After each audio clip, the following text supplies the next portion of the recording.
I'm Sarah. I'm part of the design team at ThirdWay Interiors. Today some of us are going to be talking a bit about the impact of COVID-19 on what we do and how we do it.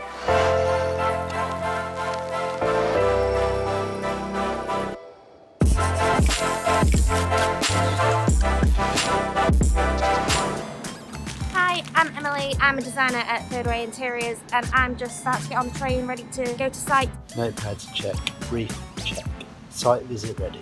COVID has affected and shaped how our clients are going back to the office. This is a really interesting topic because the landscape of office fit out and office design has really shifted in the last few months. We design offices and they've changed quite a lot. Now people are coming back to them, they need to adjust what the office looks like, but then also on a much more strategic level, what does that look like for the next few years? Whether that's designing with intent for social distancing, implementing hand sanitizer stations, being mindful of the physical environment, I think it's really interesting. Hi, you can see behind me we are now here at Taste Point in Wellingborough. This project originated in 2018 and we're finally getting on site and into the works now. There are only 2 sets of contractors in a day to maintain social distancing throughout.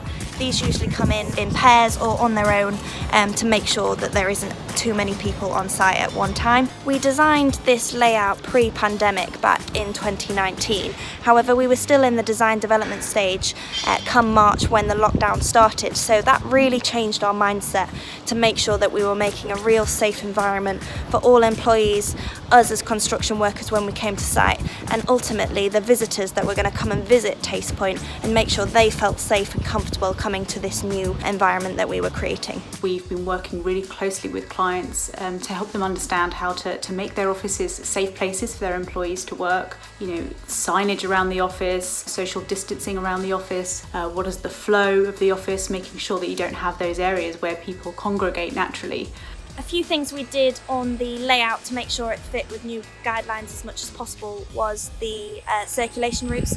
So we tried to make the walkways as wide as possible to make sure social distancing could happen if people walked past. This meant making it more than the minimum and up to 2 metres wide. Doorways, we always tried to get in double door sets so these could easily be opened for 2 people to get through. And we also looked into making these automatic doors as well for when people walked up to them. Hi, I'm Martina. I'm a designer at ThirdWay Interiors and today I'm going to show you 3D models. 3D modeling has become incredibly valuable for us and our clients during the pandemic, when it was not so easy to make a site visit and show the space in real dimension. We always start from creating 2D sketches and layouts and finishing with photorealistic visuals. So today it's great to be back in the office and I'm using our finishes library and looking at putting together some samples for a mood board for a new project. We are including some fabric finishes here, but what we're looking to propose to the client in this project is some either faux leather, some vinyls or some real leather products for their banquette seating in the Tea Point.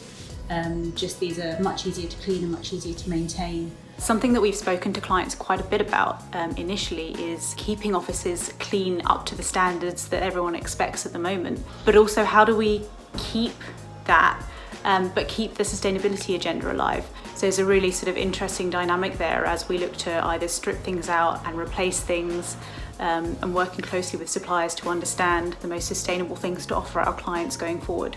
All of these subtle design changes really help us make sure that we're creating the safest environment possible, making it as easily to clean as possible, and ultimately making sure that the client is comfortable with the space that we are building for them, for the visitors to come and see. But for now, I'll leave you on site and away from all this noise. And if you come back in a few months, hopefully we'll have a fabulous case study for a beautiful project that was built during lockdown.